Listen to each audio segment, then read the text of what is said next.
ANC. Anybody know what that stands for?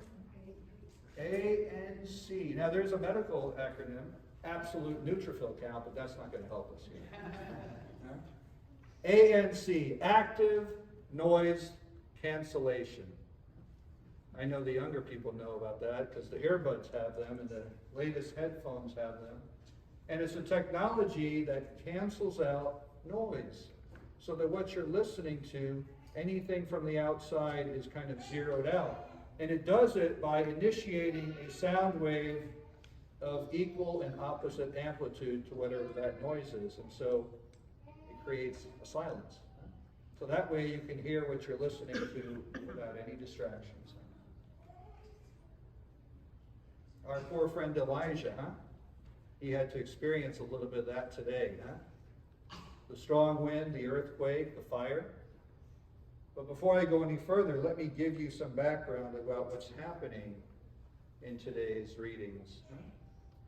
So it's about 800 BC. The reign of David has come to a close. It was a time of prosperity, and now Queen Jezebel is leading the show. And a lot of paganism had creeped in with the decline of the reign of David.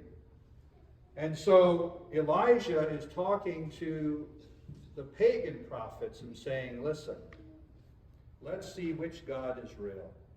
Your God, Baal, with a small g, Baal, or our God, the God of Israel. Let's take two bulls. You put one on your altar and one bull on my altar.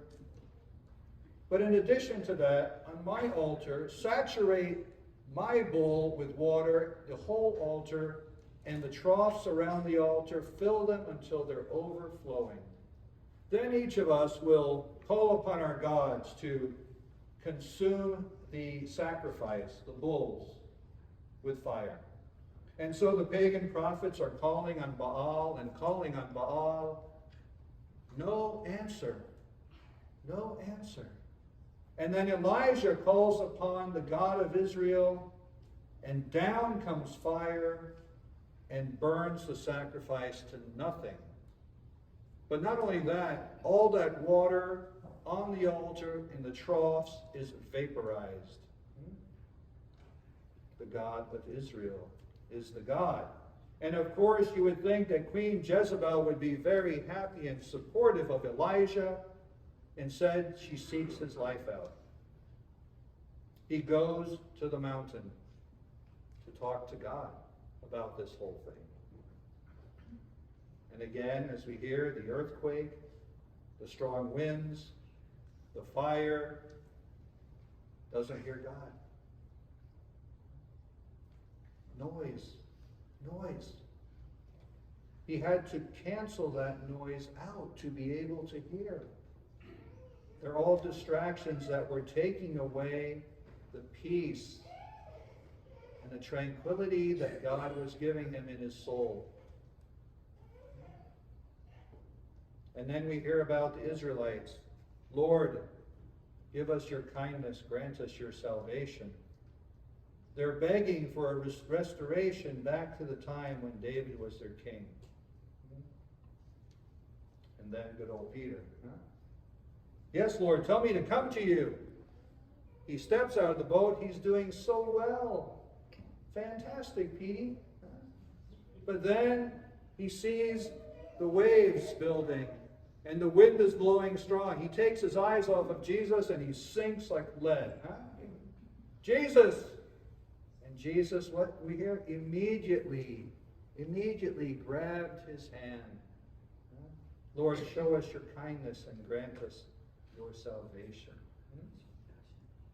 And so we too, in our lives, have to learn to cut out the noise, because it will rob us from the peace that God wants to give us. We will be slaves to worry and anxiety forever. I think we have enough noise in our world.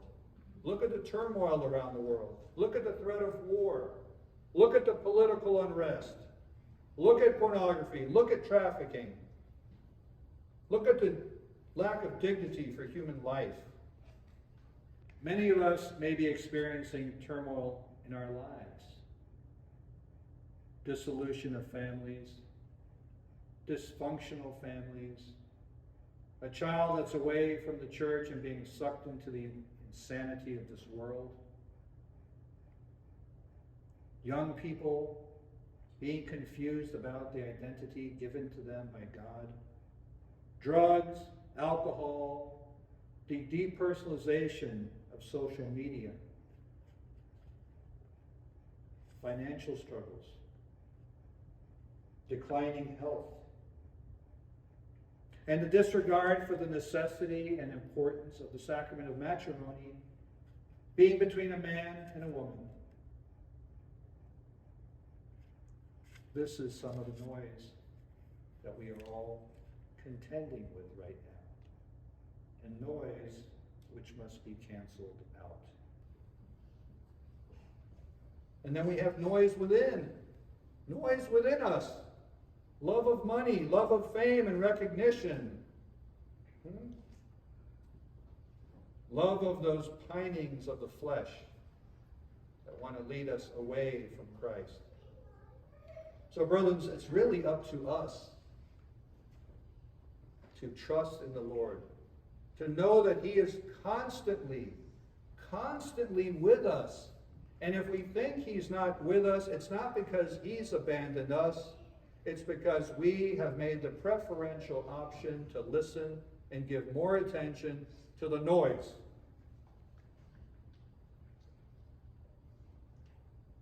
So we do not have to go to any mountaintop, brothers and sisters, like Elijah did.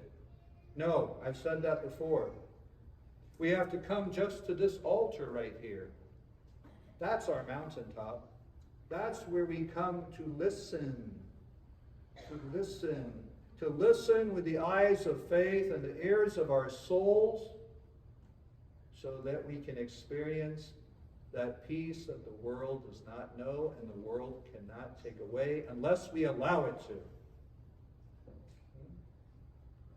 He's not in the strong wind, He's not in the earthquake, He's not in the fire, He's not in the stormy seas and the tumultuous waves, but we just listen for that still small voice.